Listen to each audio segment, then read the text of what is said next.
특히나 기업들 중에서. 제가 첫 번째로 말씀드린 중요한 트렌드는 세이프티입니다. 얼마나 우리를 안전하게 만들어줄 건가. 이 세이프티 퍼스트가 내년 우리의 소비와 우리의 일상에서 가장 중요한 트렌드 코드가 될 수밖에 없어서요. 이걸 여러분의 각 업의 입장에서 어떻게 이걸 반영시킬 건가도 굉장히 중요했습니다. 2021년 제가 한 11가지 정도의 트렌드 코드를 제시를 했는데요. 이 11가지 중에 첫 번째가 좀 전에 설명드렸던 세이프티 퍼스트가 되는 거고요. 오늘 저 11가지를 다 설명드릴 시간도 없어서 여러분들에게 좀 먼저 알았으면 좋을 몇 가지만 말씀드릴 겁니다. 두 번째로 우리가 신경 써봐야 될 게 뭔가 하면 리모트 워크, 즉 원격 근무입니다. 원격 근무, 재택 근무 사실 우리가 잘 안 했습니다. 전 세계에서 우리나라 정도의 경제 규모가 되고 산업 규모가 되는데 이렇게 재택과 원격 근무를 안 해도 되나 할 만큼 안 했어요. 왜 우리는 유독 안 했을까? 다른 나라에서는 저런 시도를 굉장히 다양하게 해보는데 왜 우리는 유독 안 했을까? 우리는 모여서 일하는 걸 너무 좋아합니다. 왜냐하면 나이, 서열, 위계 구조를 굉장히 좋아하는 문화권입니다. 우리가. 여러분 어릴 때부터 계속 그래 왔었고 우리가 계속 그렇게 살아온 덕분에 요즘 시대를 살아가는 꼬맹이들도 지금 유치원에 가면요 4살하고 5살하고 싸워요. 5살이 4살한테 너 왜 나보고 형이라고 안 불러 이렇게. 우리 일상 그 한 살이라는 나이를 가지고 계급을 자꾸 만들었는데요. 이러다 보니까 조직 문화, 출퇴근 조직 문화는 당연히 이 위계 서열 만들기에 굉장히 좋은 구조가 됐죠. 사는 정착에도 좋고. 그래서 조금 소극적으로 우리는 근무 방식의 변화를 생각해 왔었다면 이번 팬데믹을 계기로 사실 원치 않아도 재택과 원격 근무를 많이 해봤습니다. 대기업, IT 기업 대부분 해봤고요. 심지어 공무원들도 요즘 많이 합니다. 출퇴근하는 사람들이 갑자기 재택과 원격으로 전환되거나 병행되거나 이렇게 되면 변화가 생겨요. 어떤 변화가 하면요. 그냥 일하는 방식만 바꿔지는 게 아닙니다. 여러분이 평생 출퇴근하는 문화만 생각하고 거기에서만 살다 보니까 여러분의 의식주와 일상을 둘러싼 소비가 출퇴근 문화에 얼마나 많이 연결되어 있었는지를 생각을 못 해봤을 텐데요. 이게 재택과 원격으로 일부 전환되면서 우리의 일상이 바뀌고 소비가 바뀌는 걸 보게 됩니다. 가장 대표적인 게 이미 지금 시대는 근무하는 방식 바뀌어지는 게 뉴노멀이 된 거잖아요. 원래 여건이 아니고 장기적으로 계속 이 방향으로 가겠다는 건데요. 이 변화 속에서 뭘 주목할 거냐. 또 제가 원격 근무 얘기하면 어떤 사람들은 그래도 난 계속 모여서 할 거야 하는 사람이 있겠죠. 그건 상관없습니다. 근데 왜 기업들이 원격과 재택 근무를 적극 도입하느냐. 이유는 딱 한 가지입니다. 이동하는 시간 아껴주려고요? 그런 거 아닙니다. 교통 체증 막으려고 아닙니다. 그러면. 이유는 딱 하나입니다. 생산성과 효율성을 높이기 위해서입니다. 생산성과 효율성을 가장 높이는 방법으로 일하는 거예요. 앞으로는. 어떤 역할은 나오는 게 생산성이 제일 높다고 나와야 되는 거고요. 어떤 사람은 일주일에 한 번만 나오는 게 제일 높더라. 한 번만 나오는 거고. 어떤 사람은 5일 내내 안 나오는 게 제일 높더라. 안 나오는 거고. 이제까지는 그걸 분류한 게 아니었어요. 우리는 무조건 다 나오고 갔다 이거죠. 이게 바뀌어지는 건데요. 이게 사실 꽤 오래전부터 이렇게 바꿔졌어야 되는데도 불구하고 세상에 제일 무서운 게 관성을 깨는 거잖아요. 늘상 출퇴근만 해왔던 이 모든 구조를 만들어왔던 걸 깨는 게 어렵잖아요. 그래서 더 되는데 이번 팬데믹이 그걸 빨리 가게 만들어줬습니다. 그랬더니 어떤 효과가 생겼냐. 실리콘밸리는 미국에서도 특수 목적 동네입니다. 저기는 IT 기업이 한 1000개 이상 되는데요. 저기 일하려고 모인 사람들이 보통 삽니다. 왜냐하면 우리의 일자리는 출퇴근 거리가 돼야 일자리라고 부르는 거니까. 근데 저기선 이미 올 봄부터 올 연말까지는 출근 안 하기로 대부분 회사가 얘기했고요. 이미 일부 기업은 내년 7월까지도 출근 안 합니다. 이렇게 출근 안 하는데 뭐하러 저 실리콘밸리 중심가에서 비싼 월세 내면서 살겠습니까? 이 동네가 굉장히 비쌉니다. 월세가. 그러다 보니까 중심가의 월세는 이미 계속 다운되고 있고 차 타고 한 1시간쯤 가야 되는 거리 그쪽은 월세가 계속 오르고 있어요. 영향이 바로 왔어요. 부동산에서. 물론 한국에서 전체가 이 영향을 받기는 당장은 쉽지 않습니다. 미국도 미국 전체가 그런 건 아니고요. 이렇게 기업이 밀집된 지역에서 영향이 먼저 오기 시작했습니다. 한국에서도 기업이 밀집되거나 동네 자체가 기업을 위한 도시일 때는 영향이 더 올 가능성이 높습니다. 그리고 재택과 원격 근무가 올해보다 내년, 그 후년 더 많아질 거예요. 왜냐하면 올해 수많은 대기업들이 다 시뮬레이션 해보고 있습니다. 해봐야 알잖아요. 해봐야지 어떤 역할은 계속 나오는 게 좋은지, 어떤 역할은 하루만 나오는 게 좋을지, 이건 안 해보고는 몰라요. 임의로 야 넌 이틀 나와 이렇게 하는 게 아니고요. 다 시뮬레이션 해보면서 가장 생산성과 효율성이 높은 점을 찾아내는 작업들을 해야 돼요. 그게 올해 내년 많이 이루어질 겁니다. 그래서 장기적으로 봤을 때 부동산이 이 원격과 재택근무에 영향받을 여지가 생겨요. 만약에 우리가 대도시 한복판에 비싸게 살았는데 출근을 매일 안 해도 된다면 좀 외곽적으로 가서 좀 넓은 땅에다가 집 지어놓고 좀 여유있게 있어도 되잖아요. 도심 한복판에 비싸게 살아야 될 이유는 그래도 출퇴근이 쉬워야 되니까. 이 문제가 바뀌는 건 우리에게 다양한 영향을 줍니다. 이게 주거용 부동산만 영향 미치는 게 아니고 오피스 부동산도 영향 미칩니다. 기업이 100% 인력이 출근한다는 전제에서 사무실을 만들어 놨는데 50%만 나오게 되면 어떡할까요? 그리고 옛날 사람들은 밤만 나와도 그래도 자리는 다 필요하잖아. 왜? 고정좌석을 자꾸 머릿속에 떠올리거든요. 요즘 우리나라의 웬만한 대기업들은요 고정좌석이 자꾸 사라집니다. 왜 고정좌석이 왜 사라지냐 싶죠? 이게 옛날 사람들하고 요즘 사람들이 일하는 방식이 완전 달라서 그런데요. 요즘은 모든 일을 컴퓨터로 하잖아요. 요즘은 정전되면 일을 아무도 못해요. 컴퓨터인데 그 컴퓨터가 어떤 컴퓨터냐? 네트워크에 연결된 컴퓨터, 즉 네트워크에 인터넷 때는 네트워크에 연결된 노트북을 쓰면 자, 그 노트북을 내 사무실 책상에 올려놨을 때랑 카페 책상에 올려놨을 때랑 집에 책상에 올려놨을 때랑 내 업무 능력이 달라집니까? 그게 안 달라져요. 이미 많은 기업들은 장기적으로 그 흐름을 이어가기 위해서 공유 오피스 형태로 사무실을 만들어 왔었어요. 언제고 유형근무시키고 언제고 재택원격 가능하게 계속 준비를 해왔어요, 사실은. 이런 환경이다 보니까 50%만 나오고 오는 사람 안 나오는 사람을 섞여가지고 평균 50% 나온다 그러면 반 공간이 남잖아요. 그 공간을 어떻게 하겠습니까? 널널하게 놔두겠습니까? 아니면 큰 건물을 아예 팔아서 좀 작은 데로 옮기고 판 돈 다른 데 투자하겠습니까? 아니면 그 건물 팔기가 어렵다면 갖고 있는 채로 다른 임대 사업을 벌이겠습니까?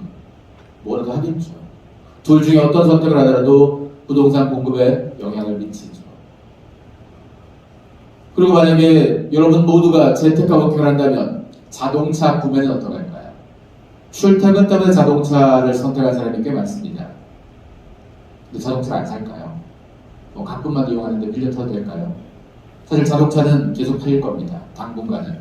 왜냐하면 우리가 출퇴근 용도의 차가 그동안 필요했다면 원격과 재택을 많이 하면 많이 할수록 출퇴근 용도가 아니고 놀기 좋은 용도의 차를 작동할 겁니다.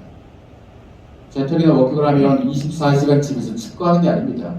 일 빨리 끝내면 자기의 여가 시간이 더 많아진다는 의미가 되는 거라서요. SUV 차량이 더 많이 팔 여지가 있다는 겁니다. 그리고 원격과 재택을 많이 하면 옷은 잘 팔릴까요? 패션 시장, 아니면 화장품 시장 이런 데 어떡할까요? 장사가 안 될까요? 이거 장사가 잘 안 될 거라고 생각하는 사람들은 지금도 옷 안 사고 화장품 안 사는 사람들이에요. 걱정 마세요. 장사 잘 될 겁니다. 왜냐하면 출퇴근은 시간 베이스로 일합니다. 몇 시부터 몇 시까지 일하는 거거든요. 근데 재택이나 워킹을 하게 되면 시간 베이스가 아니고 성과, 업무량 베이스로 넘어가게 됩니다. 일 빨리 끝내는 사람들은 자기에게 주어진 여가가 더 많아질 수 있다는 거죠. 그리고 내가 바깥에 있다 보니까 원격이다 보니까 요즘은 어딜 가도 네트워크 연결되어 있잖아요. 과거 시대의 사람들은 뿌리 박힌 데서 일을 할 수밖에 없었다면 이게 바뀌어진 거예요. 훨씬 자기의 라이프 스타일을 융통성 있게 쓸 수 있는 환경이 자꾸 된다 이겁니다. 이러다 보면 지금은 팬데믹이라는 사람 못 만나지만 팬데믹 끝나고 원격 재택이 활성화된 순간 우리는 사람들 더 많이 만날 겁니다. 왜? 시간이 더 많으니까. 당연히 더 많이 만나고 더 많은 사회생활, 더 많은 관계를 형성할 텐데 옷, 화장품 필요 없겠습니까? 이미 이 시장은 벌써 잘 팔리고 있어요. 원격과 재택을 많이 하다 보니까 이미 해외에선 원마일 웨어라고 해서 집 근방에서 입는 옷들. 더 이상 우리가 각 잡고 막 힘주고 입을 옷들보다 편하게 입을 옷들이 점점 많아졌어요. 그래서 이런 수요가 점점 커지고 레깅스 같은 에스컬레이터 룩이 계속 시장이 커졌는데 오늘 기점으로 더 커지게 생겼습니다. 심지어 프라다라는 브랜드가 2021 SS 쇼를 하면서 선보였던 신제품들입니다. 명품 브랜드에서 선보인 원피스가 잘 보시면 뭔가 좀 낯선 게 하나 있습니다. 이 회사의 로고가 목 밑에 붙어 있죠. 굉장히 크게 붙어 있죠. 보통 우리가 하는 명품이 로고 붙어봤자 가슴팍에 조그맣게 붙어 있거나 아니면 로고 안 붙어 있고 태그 뒤에 붙어 있는 이 정도였잖아요. 왜 이렇게 목 밑에 크게 붙여놨을까? 이게 프라다가 보여준 재치 중에 하나인데요. 요즘 사람들이 직접 안 만나고 다 화상회의로 만나고 영상통화로 만나고 하니 비싼 걸 사도 비싸다고 티를 못 내니 아예 티를 내주자는 거예요, 얘들은. 왜? 화면에 제일 잘 보이는 게 여기까지거든요. 하체는 잘 안 보여요. 그래서 요즘 패션 업계가 상의에다가 힘을 줘요. 하의는 좀 싼 거, 공실 바지 입고 상의를 좀 좋은 거 입자 이거죠. 여러 브랜드가 이런 맥락으로 해서 옷을 요즘 만들어요. 이게 먹히고 있다는 겁니다. 어떤 변화가 생기면 누군가는 그냥 그래 좀 있으면 돌아가 이러고 있고 어떤 누군가는 이렇게 계속 변화를 하면서 기회를 계속 만들어냅니다. 결국 기회를 계속 만들어내는 변화하는 사람들이 더 많은 걸 가져갈 수밖에 없습니다. 이미 우리나라의 홈오피스 시장이 커졌습니다. 재택과 원격을 대기업, IT 기업, 공무원들이 먼저 해봤는데 그 말은 상대적으로 소득이 여유롭게 있는 사람들이 먼저 해볼 겁니다. 이런 사람들은 집에서 일할 때 밥상 앉아서 거기서 일할 수는 없잖아요. 멀끔한 책상이 다 필요합니다.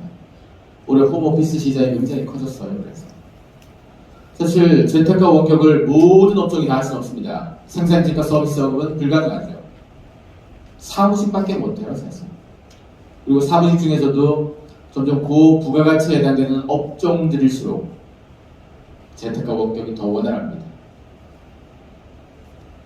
앞으로 산업 발전의 방향을 봐서라도 재택과 원격이 잘 안 되는 업종은 어찌 보면 사양 산업이라고도 볼 수 있습니다. 생산직과 서비스는 어떻게 할 거냐? 생산직과 서비스는 자동화에 의한 대체 대상이 될 확률이 높죠. 공장에 사람 대신 자동화 설비가 잔뜩 들어오게 되는 게 어찌 보면 우리가 예상할 수 있는 미래가 되는 거라서 그래서 재택과 원격으로 일할 수 없는 사람들의 역할은 자꾸 줄어들 여지가 생긴다 이거죠. 그리고 이런 상황에서 주목할 새로운 시장 중에 하나가 이겁니다. 요가, 명상, 상담 시장. 마인드풀리스라는 것은 명상이기도 하고 이 마인드 컨트롤, 멘탈을 관리하는 건데요. 이게 왜 필요한 건가 하면 이미 글로벌 IT 기업이라는 10년 전부터 여기에 굉장히 직원들에게 마인드풀리스를 공디를 해서 서비스해 줬습니다. 우리가 하는 글로벌 IT 기업들은 연봉 되게 많이 줍니다. 실리콘밸리 가면 한 2억 받는다 그러면 야 신입사원이구나 그래요. 한 4억쯤 받아야지 일 좀 하는구나. 되게 많잖아요. 근데 보통 그렇게 받는 기업들 평균 근속연수가 2, 3년입니다. 아니 그렇게 돈 많이 주는데 평생 버텨야지 왜 2, 3년밖에 안 버티냐. 실적에 대한 압박감이 굉장히 높습니다. 성과가 높은 사람에게 대한 우대가 확실해요. 거기는 연봉 서열 따져서 나이 더 많으니까 더 챙겨주고 이런 게 아니잖아요. 그러다 보니까 압박감을 굉장히 많이 받아서 스트레스가 많습니다. 그걸 해소하기 위해서 아예 기업은 직원 복지 차원에서 마인드풀리스를 했었던 거예요. 이게 우리한테도 필요해졌습니다. 재택과 워킹을 하면 어떤 사람들이 밖에서 일하면 널널하게 일하는 거 아닌가라고 오해하던데요. 반대입니다. 밖에서 일하면 훨씬 힘듭니다. 왜냐하면 모여서 일하면 묻어갈 수 있잖아요. 합창이라고 생각해 보세요. 합창은 한 50명 노래 부르면 한 10명은 입만 뻥긋 끌어도 되잖아요. 티 안 납니다. 근데 독창을 한다고 생각해 보세요. 이제까지 모여서 일하는 건 합창 위주로 해왔다면 그리고 모여서 일하는 것과 재택이 병행되는 환경이에요. 아무도 출근 안 하는 환경을 얘기하는 게 아닙니다. 지금 이제까지는 출퇴근이 99% 가끔 재택이었다면 앞으로는 출퇴근이 한 70% 재택이 한 30%좀 지나면 비율이 더 낮아지겠죠. 바뀌어지겠죠. 이런 환경이 되었을 때 각자 바깥에서 일한다는 얘기는 각자가 어떻게 일했는지 어떻게 알아요? 회사에 있으면 상사에서 보잖아요. 앉아있었다, 일하고 있다. 밖에 있으면 안 보이잖아요. 그래서 그 사람이 일한 모든 데이터가 클라우드에 남아야 돼요. 일한 흔적을 남겨야 돼요. 그걸 가지고 이 사람이 일했다, 얼마나 했다, 성과는 얼마나 나왔다, 수치로 지표를 만들 수밖에 없어요. 상대평가가 절대평가할 수밖에 없어요. 점수를 매길 수밖에 없습니다. 그 점수를 가지고 연봉도 더 주고 이 사람이 일 못했으니까 압박도 가하고 하는 건 거죠. 스트레스가 더 많아질 겁니다. 일 잘하는 사람과 못하는 사람이 더 확연히 구분될 겁니다. 이런 스트레스 관리, 그리고 떨어져서 일하는 사람들 가질 고립감과 우울감에 대한 관리, 이거 기업들이 도와줘야 됩니다. 출퇴근 시킬 때는 점심값도 대주잖아요. 근데 안 나와야 되는 사람들, 집에 있는 사람들 밥값까지 줄 필요는 없고 그들에게 이런 게 필요합니다. 이제까지 요가, 명상, 마인드풀니스 시장이 계속 성장하는 시장이었습니다. 근데 이건 다 개인들이 돈 내는 시장이었어요. 여기다가 기업이 복지청에서 돈을 대주는 시장으로 넘어가는 순간 시장 사이즈는 몇 배가 될 수 있습니다. 물론 이 변화 속에서 손해보는 사람이 분명히 있습니다. 원격 근무, 재택 근무를 많이 하면 누가 가장 속상하냐? 급식 시장입니다. 대기업도 그렇고요. 큰 데들은 급식하는 걸 대부분 대기업 계열사인 급식 회사들이 맡아서 하고 있잖아요. 큰 대학교도 마찬가지. 기업은 원격 근무하고 대학은 온라인 수업하고 이러면 이럴수록 제일 속상한 게 급식 회사들이에요. 급식 회사 중에서 제일 큰 회사가 삼성 웰스토리, 아워홈을 비롯해서 우리가 들어본 회사들 있잖아요. 그런 상위 10개 회사가 전체 시장의 한 80% 정도를 갖고 가고 있습니다. 우리나라 급식 시장이 재작년 기준으로 한 5조 가량 됐거든요. 5조 원 중에 딱 10개 회사가 전체 4조 원을 갖고 가요. 급식 관련된 회사가 수천 개가 넘거든요, 사실. 그러니까 압도적으로 일부 대기업 계열사들이 다 갖고 가는 건데요. 그들이 올해 타격이 굉장히 심합니다. 물론 일반 작은 회사도 타격이 심하겠지만 그 차이가 뭔가 하면요. 대기업이 타격이 심해서 대기업이 매출이 반토막 나면 그걸 그냥 넘어가지 않습니다. 거기는 직원들이 있잖아요. 그 좋은 브랜드 있고 그 좋은 시스템도 있고 돈도 있고 어떻게든 극복시킬 만한 방법을 찾아야 되지 않겠습니까? 그래서 그들이 가장 많이 선택하는 비즈니스가 그와 연관되는 비즈니스니까 가정 간편식 사업입니다. 밀키트 같은 거 만드는 거죠. 급식 식자재 해왔으니까 먹는 사업 해야지 연결되는 거니까 그걸 많이 합니다. 급식 식자재 이 시장은 재작년 5조 원에서 올해 한 3조 원대 중반까지 쪼그라들었습니다. 그런데 가정 간편식 시장은 재작년 3조 원에서 올해 한 5조 원 보고 있습니다. 심지어 3년 후쯤에는 10조 원까지 보고 있습니다. 굉장히 큰 시장이에요. 뜨는 시장입니다. 이 뜨는 시장을 이미 우리가 아는 종합식품회사, 대기업들 다 들어가 있잖아요. 그리고 대형마트, 백화점 다 들어가 있잖아요. 특급 호텔 다 들어가 있고요. 유명한 식당 브랜드 다 들어가 있고 심지어 우유회사, 야쿠르트 회사, 제약회사들도 음식 만들어요. 밀키트 만듭니다. 왜? 뜨는 시장이라서 다 발 담근 건데요. 이렇게 치열한 시장에 급식 회사조차 들어온 거예요. 정말 박터지게 싸우지 않겠습니까? 이렇게 열심히 싸워서 그리고 여기 싸우는 친구들이 다 공통점이 큰 회사예요. 싸울 만한 힘이 있다는 얘기입니다. 이들이 다 싸워서 우리가 하루에 4끼씩만 먹어준다면 모두가 해피엔딩인데 우리는 절대 4끼를 못 먹죠. 결국 우리가 먹는 3끼 내에서 누가 더 많이 뺏어가는 게임을 할 텐데요. 그럼 누가 손해볼 거냐? 동네 식당들이 망할 겁니다. 동네 식당 자영업자들은 원격 근무 늘어나는 거 나랑 상관없지, 대학 온라인 수업하고 나랑 상관없지, 그러다가 한 방에 맞을 거예요. 그리고 원격 근무도 그렇고 온라인 수업도 그렇고 팬데믹이어서 잠깐 하는 게 아닙니다. 앞으로 이 방향이 대세가 될 수밖에 없어요. 이제까지 식당이나 술집 같은 데서 목 좋다는 표현 쓰잖아요. 목 좋은 데가 되면 사람들이 많이 오가는, 사람들 많은 동네. 대학가 주변이 윤가인 이유도 거기 사람들 많이 오가니까. 기업들이 많이 밀집된 동네에 회식하기 좋은 식당 잔뜩 몰려있는 것도 다 그 이유였는데 이게 무너지기 시작할 겁니다. 그럼 이런 것 때문에 누군가 또 손해보겠죠.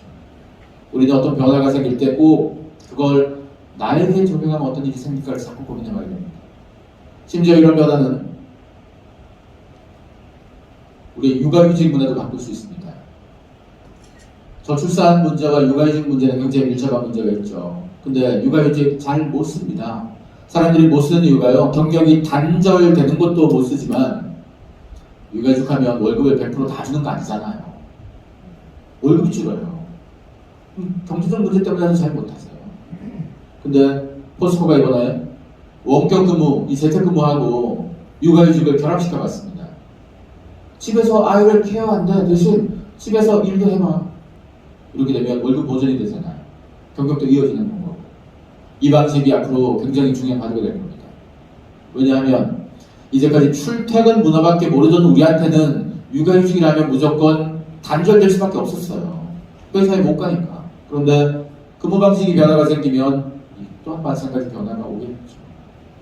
이렇게 해서 자기 시간 여유를 가진 저 사람들이 어떤 라이프스타일을 살 건지, 어떤 일상을 누릴 건지, 어떤 소리를 할 건지 우리는 생각해봐야 됩니다. 트렌드를 어떤 사람들은 자꾸 외워요. 다음에 트렌드가 어떤 거라고 제시를 하면 자꾸 외우고 있는 사람들이 있는데요. 트렌드는 암기 과목이 아닙니다. 트렌드는 실험 과목이에요. 어떤 화두가 나의 비즈니스에 어떻게 적용될지 자꾸 적용시켜서 실험해봐야 돼요. 그게 나한테 어떻게 잘 맞는지 안 맞는지 해봤더니 뭐가 좋은지 뭐가 나쁜지 이걸 자꾸 찾아 하는 게 사실 트렌드를 우리가 공부하는 유일한 이유입니다. 이거 열심히 외워가지고 필기시험 치는 데도 없어요. 우리는 자꾸 너무 외우는 것만 생각한다는 거죠. 써먹지 못할 바에야 트렌드 아예 공부할 필요도 없다는 거예요. 그래서 오늘 여러분들이 제가 제시한 트렌드를 하나씩 머릿속에 흡수한다는 얘기는 이걸 가지고 어떻게 써먹을까? 여러분들이 어떻게 적용시켜 볼 건가? 한번 실험을 해보시라는 얘기입니다. 자, 그리고 주목할 트렌드 중에 하나가 원래 우리는 비대면이라는 상황들을 훨씬 많이 만났습니다. 당연히 비대면으로 이루어진 저 경제 상황들은 훨씬 더 클 수밖에 없죠. 이미 우리는 수시로 온라인 쇼핑합니다. 마트에 가서 차 끌고 와서 장 보는 거 점점 줄어들었죠. 누구나 이렇게 서비스를 받습니다. 물건 사는 것뿐이 아니고 세탁소도 이렇게 처리를 하고요. 집에서 움직이지 않고도 이걸로도 할 수 있는 게 너무 많아졌습니다.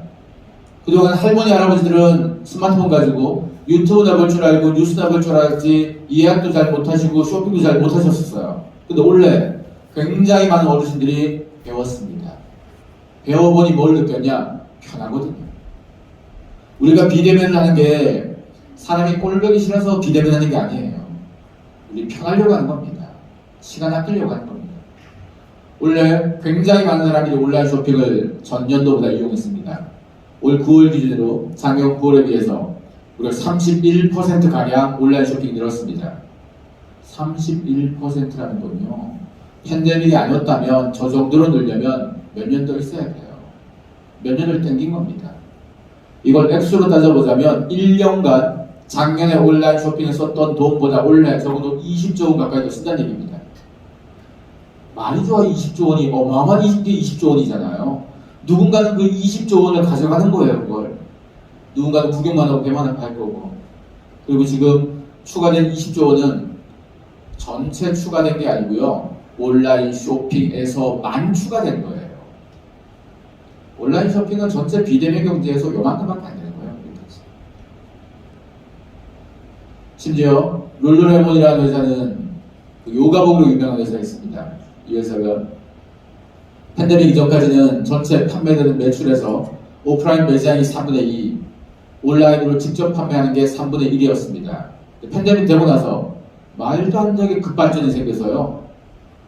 오프라인 매장에서 파는 게 3분의 1, 온라인 직접 판매가 3분의 2가 됐습니다. 이게 뭘 의미하느냐? 오프라인에서 팔면 유통비용이 많이 들어갑니다. 백화점에 놓고 팔리면 유통 수수료 또 내야 되고요. 직영점 차리려면 임대료 내야 됩니다. 온라인으로 직접 하는 게 제일 많이 남아요. 그러면 이런 환경들도 좀 괜찮은 소비 브랜드, 소비재 브랜드는 다 이 방향으로 갈 거예요. 직접 다 팔려고 될 거예요, 원래. 그러면 기존에 오프라인에서 저런 물건 떼와서 팔던 오프라인의 유통들 어떻게 되겠습니까? 자영업자 중에서도 물건 떼서 파는 자영업자가 굉장히 많잖아요. 그게 온라인 직접 판매로 다 전환되게 되면 소비자가 우리 동네에 있다고 거기서 사갈 필요 없이 아예 원래 그 물건 만드는 회사에서 바로 다이렉트로 사면 되잖아요. 이런 일들이 점점 많아질 거죠. 이 또한 자영업자한테 속상해질 수도 있습니다. 이런 흐름들을 가장 잘 반영하는 회사 중에 하나가 나이키입니다. 나이키는 일찌감치 온라인 직접 판매가 대세라는 걸 눈치를 채서 여기에 굉장히 돈을 투자했습니다. 그래서 전체 매출에서 온라인 직접 판매 비중이 계속 올라가고 있어요. 올라가는 속도가 이번 팬데믹으로 더 빨라지게 생겼습니다. 특히나 온라인 매출 증가를 보세요. 전년도까지도 이들 온라인 매출 증가세 꽤 높았어요. 나이키는 꽤 높았는데 올 들어서 보세요. 전년도보다 말도 안 되게 거의 더블 스코어잖아요. 확실히 팬데믹 효과를 보고 있습니다. 힘들다 해도 오히려 잘됐다 잘됐다는 데들이 있다는 거죠. 그동안 나이키가 저런 성과를 거두기 위해서 그냥 가만히 있었던 게 아니에요. 여기 있는 기업들은 최근 몇 년간 나이키가 인수한 회사들인데요. 이런 회사들의 공통점이 뭔가 하면 온라인으로 물건 잘 팔게 도와주는 회사입니다. 그냥 가만히 있다고 온라인으로 사주는 게 아니에요. 다양한 방법으로 소비자를 분석해야 되고 분석한 소비자에 대한 답을 계속 줘야지 온라인으로 사는 건 거지. 그냥 온라인에다가 쇼핑몰만 만들어 놓는다고 팔리지 않습니다. 사실 또 지금 어려우니까 자영업자들한테 온라인 쇼핑몰 만들어라는 사람들이 또 업사이트도 끼어들어요. 그래서 만들어준 데 얼마 반사를 두고 있습니다. 그렇게 해서는 돈 전혀 못 벌 거예요. 온라인에 뭘이 만들어줬다고 돈 벌어지는 게 아니기 때문입니다. 화장품 업계도 이런 변화를 많이 반영시키는데요. 그 중에 하나가 로레알입니다. 로레알은 세계적으로 굉장히 유명한 화장품 회사죠. 저 회사도 전체 매출에서 온라인 매출이 계속 올라가는 중인데요.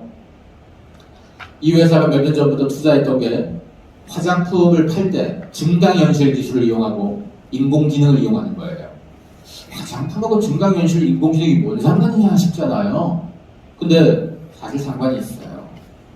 우리 소비자가 많이 바뀌어서 그런 건데요. 지금 오프라인 매장이 꼭 필요한 이유는 새로 나온 화장품들은 발라봐야 알아요. 바르고 거울 봐야 알아요. 이걸 살지 말지를. 늘상 사왔던 물건들은 안 발라봐도 껍데기만 보고 살 수 있잖아요. 온라인에서. 근데 신상품들 한 번도 내가 안 발라봤던 물건들은 시도를 안 해보고는 온라인으로 절대 못 사요. 그래서 오프라인 매장이 꼭 필요합니다. 원래 팬데믹 때문에 오프라인 매장 문 엄청 닫았어요. 문 닫는 게 많다 보니까 오프라인 매출이 엄청 줄었는데 놀랍게도 이 회사는 전체 매출은 별로 안 줄었어요. 오히려 2분기, 3분기 넘어가면서 전체 매출도 회복됐습니다. 왜? 온라인에서 엄청 많이 팔리거든요. 그게 왜 가능한 건가 하면요. 증강현실 기술을 이용해서 화장을 한 효과를 자꾸 찾아냅니다. 우리가 바르고 거울 봤을 때 하고 바르진 않고 내가 이걸 보면서 이 회사의 애플리케이션을 보면서 신제품을 고르면 이 화면 속에 내 얼굴이 신제품을 고르는 순간 바뀌어요. 화장 바른 얼굴로. 이거랑 거울 보는 거랑의 오차가 없으면 없을수록 굳이 매장 갈 필요가 없잖아요. 이런 거에 대한 투자를 계속 해왔어요. 심지어 구치라는 회사, 이 회사는 신발 살 수도 입었습니다. 지금 화면에 보이는 이 사람들 다 맨발이에요. 신발 신는 거 아닙니다. 근데 신발 신는 거 같죠? 왼발에다가 자기 신발 골라가지고 여기서 골라서 이렇게 갖다 대면 신발 신는 모습이 나와요. 내 발을 입체로 측정해서 신발을 신기는 거니까 사이즈가 안 맞을 리가 없죠. 신어본 효과를 가집니다. 이제까지 직접 오프라인에서 샀을 때는 신어본 느낌이 확실히 가지만 온라인 그게 안 됐다면 그걸 다 바꿔주는 거예요. 이런 거 아니라고 기업들이 돈을 쓰고 투자를 합니다. 이걸 디지털 트랜스포메이션이라고 부르는데요. 이제 모든 환경에서 IT를 빼놓고는 얘기를 못하는 시대입니다. 세계에서 잘 나가는 기업 다 IT 기업이죠. IT 산업이 모든 걸 주도합니다. IT 기술을 모르는 사람들은 앞으로 믿지도 못할 거예요. 왜냐, IT 기술이 옛날 사람들에게는 어마어마한 기술처럼 보였죠. 지금 시대와 미래의 사람들에게는요, IT 기술이 그냥 아주 하찮은 기본 기술이 되는 거예요. 누구나 텔레비전 버튼켜서 끌 수 있잖아요. 켜고. 그 정도가 되는 거예요. 일반적인 기술 수준 자체가. 물론 그걸 원천적으로 만든 사람들은 어렵겠지만 모든 비즈니스 하는 사람이 그 원천 기술을 만들 필요는 없는 거잖아요. 기본 소비자와 기본 산업 환경이 이 방향으로 계속 갑니다. 이런 디지털 트랜스포메이션을 잘한 저 구찌 같은 경우 놀랍게도 최근에 흥미로운 걸 했습니다. 지난달에 구찌가 선보인 영화제인데요. 왜 뜬금없이 영화제를 했느냐? 구스만 산트라는 굉장히 유명한 감독이 저 영화를 만들었는데요. 단편 영화들입니다. 몇 편의 영화들을 만든 이유는 이게 사실은 패션쇼입니다. 패션쇼를 온라인으로 한다고 해서 오프라인으로 걸어다니는 걸 찍어서 중계하는 게 더 이상 온라인일 필요가 없다는 거죠. 그래서 이들은 영화를 만들어서 영화 속에 등장인물들이 입고 있는 옷들이 신상품들인 거예요. 그냥 모르게 영화를 보다가 재밌네 보다가 보면 등장인물 이것도 이쁘고 저것도 이쁘고 되는 건 거죠. 패션쇼의 방식이 런웨이 걷는 방식에서 컨텐츠 주기로 확 넘어간 거예요. 이게 먹히겠죠, 지금 시대에는. 런웨이 걷는 이 방식은 100년 된 방식입니다. 우리는 늘상 오래된 방식, 예전 방식을 자꾸 고집하는 경향이 있는데요. 이런 변화 기점을 통해서 바꿔줄 필요가 있다는 거죠. 디지털 트랜스포메이션, 원래 굉장히 많은 기업들이 신경 많이 썼습니다. 왜냐하면 작년까지도 아마 여러분들 중에서도 어디 가서 마이크 잡을 기회가 있으면 4차 산업혁명, 디지털 트랜스포메이션 이런 단어를 썼을 겁니다. 정말 유행어처럼 굉장히 많이 썼어요. 이 말을 엄청 많이 쓴 것 치고는 변하는 걸 많이 씁니다. 우리는 말만 많이 하죠. 말만 많이 한 사람들하고 진짜 돈을 쓰고 실행을 한 사람들하고 차이가 많이 일어났어요. 제가 앞서 보였던 사례들은 이미 디지털 트랜스포메이션을 그 전부터 계속 돈 쏘고 해왔던 회사들이고요. 이런 회사들이 올해 확 올라갔어요, 실적이. 그리고 그런 거 하지 않고 말만 했던 회사들의 실적이 확 떨어졌어요. 격차가 벌어졌습니다. 이러다 보니까 기업들이 확실히 느꼈습니다. 살아남으려면 디지털 트랜스포메이션에 신경 쓸 수밖에 없는 거예요. 앞으로 기업은 두 가지 기업만 살아남는 거죠. IT 기업이거나 아니면 IT화된 기업이거나. 그 외에는 사실 어려울 겁니다. 타이어 갈 때도 이제는 직접 차 끌고 가지 않아도 되죠. 이게 사람 무서워서 이렇게 하는 거 아니잖아요. 감염 때문에 이렇게 하는 거 아니잖아요. 지금 여러분이 여기 있는 동안도 우리가 돈만 내면 주차장에 세워진 차 타이어 갈아주고 할 수도 있습니다. 이거 편하려고 하는 겁니다. 그리고 지금 이게 이렇게 이걸로 주문하고 돈 내고 할 수 있잖아요. 옛날에 그게 안 되니까 직접 만나야 되고 돈 내야 되고 카드 꺼내야 되고 이 과정들이 생략되는 환경들이잖아요. 이번에 이렇게 우리가 온라인 쇼핑도 많이 해보고 비대면 서비스가 점점 늘다 보니까 현금 꺼낼 일이 없어요. 또 가뜩이나 현금 남이 잡고 있던 돈 만지기도 싫어해서 지폐를 잘 안 써요. 이번에 더 안 씁니다. 현금 없는 사회라는 것이 더 빨리 다가오고 있다는 거죠. 자동화는 어디까지 가고 있냐면요. 원래 택배 대란이라고 할 정도로 여러 가지 일이 생겼죠. 택배 대란이 나올 수밖에 없는 이유는 작년보다 택배 물동량이 한 번에 갑자기 확 늘었잖아요. 근데 시스템이나 인력은 작년 구조에서 크게 변하지 않았으니까 감당이 안 되는 거였죠.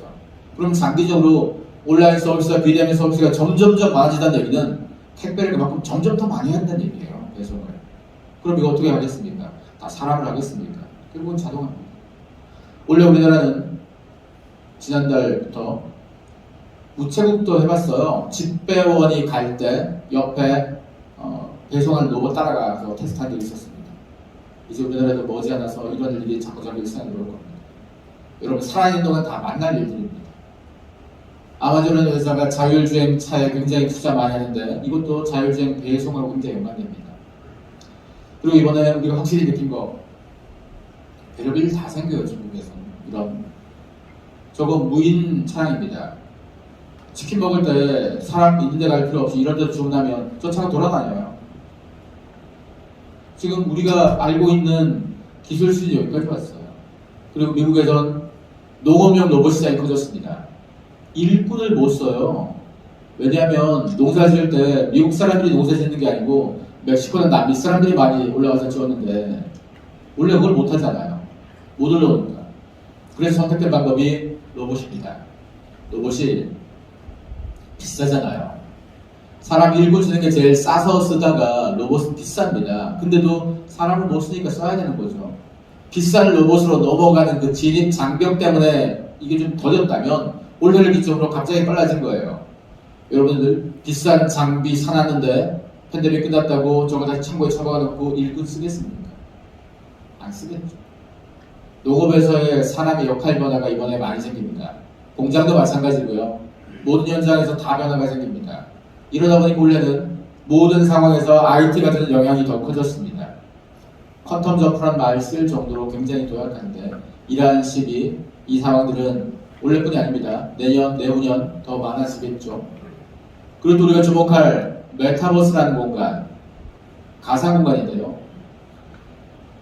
지난달에 한국에서 데뷔한 걸그룹입니다. 이 걸그룹은 놀랍게도 현실 공간에서 활동하면서 동시에 가상 공간도 활동합니다. 이 4명의 3D 아바타를 만들어서 이 사람은 가상과 현실에서 동시 활동하는 그룹을 만들었어요. 왜 가상에서 활동을 시키냐? 가상이 돈이 되거든요.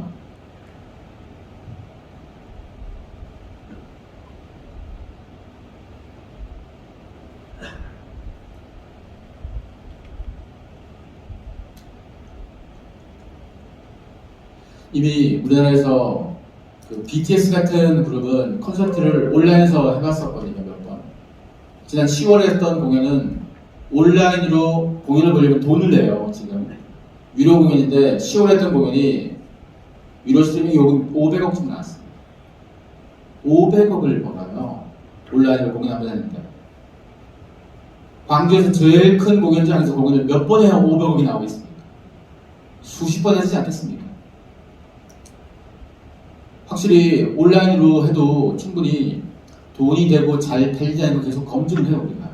이런 상황이다 보니까 기업들도 온라인, 가상세계에 대한 공간 개념을 좀 달리 하는 건 거죠. 페이지를 한참 뒤쪽에다가 적으세요. 네, 거기 좀 해주세요. 아니요.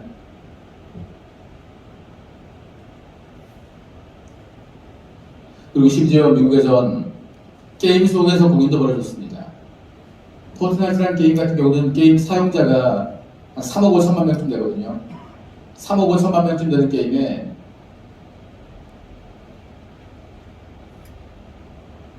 공연을 했어요. 그랬더니 1,000만 명 이상이 왔습니다.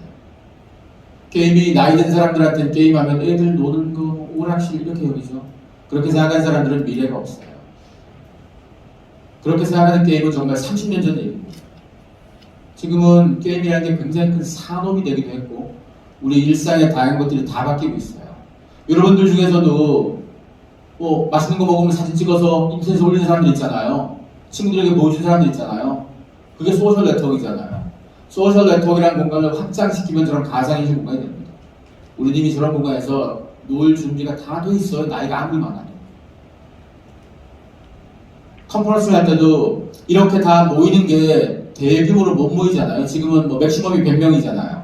근데 몇천 명, 몇만 명이 모이기 싶은데 못 하잖아요. 그걸 할 수 있는 방법은 가상 공간입니다. 가상 공간에 화면으로 보여주는 걸 우리가 모니터를 보고 오는 게 아니고요. 곡을 쓰고, 가상현실 곡을 쓰고 우리 아바타를 거기에 직접 등장시키는 거예요. 나를 대신한 내 존재가 직접 거기 들어가 있는 거예요. 내가 고개를 돌리면 내 옆 사람이 보이고 가상 공간 속에서 이런 컨퍼런스들이 많이 벌어졌어요. 한 번 할 때마다 수만 명씩 들어와요. 이게 미래가 아닙니다. 이미 현실입니다. 이미 화상회의 이렇게 많이 하잖아요. 원래 기업들의 교육 환경이 많이 바뀌었습니다. 온라인 그동안은 일부였다가 확실히 온라인이 지금 중심으로 넘어왔고요. 내년에 더 할 수도 있습니다. 팬데믹이라고 잠깐 온라인 많이 하는 게 아닙니다. 앞으로 이번에 해봤더니 뭘 느끼냐? 효과적이구나. 이래도 교육이 되는구나. 우리가 안 해왔던 것이 자꾸 바뀝니다. 심지어 온라인 체험 서비스도 자꾸 나와요. 이게 뭔가 하면 여러분들이 만약 동네에서 악기를 배우고 싶다 그러면 동네 학원을 찾아볼 수 있잖아요. 근데 동네 학원 말고 전 세계 오케스트라가 지금 다들 놀고 있으니 가령 오스트리아에 사는 연주자한테 악기를 배운다라고 쳐보세요. 동네에서 배우는 건 좀 느낌 다 다르겠죠. 이제까지 그게 불가능했었죠. 지금 가능합니다. 서로 원격으로 서로 얼굴 보면서 1:1 레슨도 가능하고요. 요즘 홈 트레이닝이라고 영상만 보고도 운동해서 살 빼고 그렇잖아요. 지금 시대가 가상 공간에서 별의별 일이 다 생깁니다. 심지어 일본에선 저 가상 공간에서 벌어지는 회식이죠. 회식 다 같이 모이지 못하게 하니까 연말 송년회지 못하잖아요. 그러니까 그러지 말고 각자 집에서 있대. 각자 집으로 술이랑 안주가 있는 키트를 보내줄 테니까 동시에 접속해서 우리가 공간은 서로 달라도 동시에 접속해서 동시에 얼굴 보면서 마시면 이게 또 회식이 되지 않느냐. 이걸 팔아서 돈 벌고 있다는 건 거죠. 누군가든지 돈 벌어요. 그리고 우리가 멀리 못 가니까 일산 가까운 데에서 답을 찾습니다. 해외여행 많이 갔던 사람들이 해외여행 못 가니까 우리는 국내에서 다양한 답을 찾는데요. 이걸 사실 로컬 기반에 있는 회사들이 주목해야 합니다. 국내 우리가 찾아봐야 될 좋은 거리들이 굉장히 많은데 그동안 우리가 놓쳤던 게 많습니다. 이걸 얼마나 잘 찾는가도 숙제가 있고, 그리고 당연히 캠핑을 비롯해서 이런 일상에서 누릴 수 있는 이런 공간도 로컬에서 굉장히 중요해지죠. 11가지 중에서는 지금 4가지만 잠깐 또 말씀드릴 건데요. 나머지 부분들은 여러분들이 시간 되시면 찾아서 읽으시면 또 되실 거고, 또 오늘 주목할 게 저 11가지 이슈와 저 18가지의 사람입니다. 18부류의 사람들이 누군가 하면 앞서 얘기했던 11가지 트렌드를 주도하는 사람들이에요. 저 11가지를 잘 아는 사람들이에요. 우리가 이런 애들이라고 놀거나 이런 애들이 되거나 하셔야 돼요. 그래야지 적어도 기회가 가까이 오지 않겠습니다. 트렌드라는 것이 개별적으로 분리되지 않습니다. 서로 다른 트렌드가 이렇게 연결되어서 만들어지는데요. 나중에 트렌드에 대한 다양한 것 더 많이 공부하시거나 제가 실험감이라고 과목이라고 얘기했잖아요. 트렌드를 다양하게 실험해보다 보면 제가 말씀드린 연결고리가 더 많이 잘 보일 겁니다. 60분이라는 좀 제한된 시간이어서 여러분들에게 트렌드 2021년에 대한 맛만 살짝 보여주고 제가 가는데요. 앞으로 여러분들이 트렌드 속에서 기회를 계속 찾아서 2021년 더 많이 이루는 해가 됐으면 좋겠습니다. 여기까지 하겠습니다. 고맙습니다. 네, 감사합니다. ITC하고 2021 좋은 말씀 해주신 김영석 소장님께 다시 한번 감사해 주시면 고맙겠습니다. 네, 오늘 토론 이것을 마치고 다음 주는 김동훈 오래된 초빙조 토론을 제청해서 한국 경제 방해에 관한 내용으로 토론을 준비합니다. 다음 주에도 많은 참여 바랍니다. 안녕히 가십시오. 나가실 때 크게 따라서 가시기 바랍니다.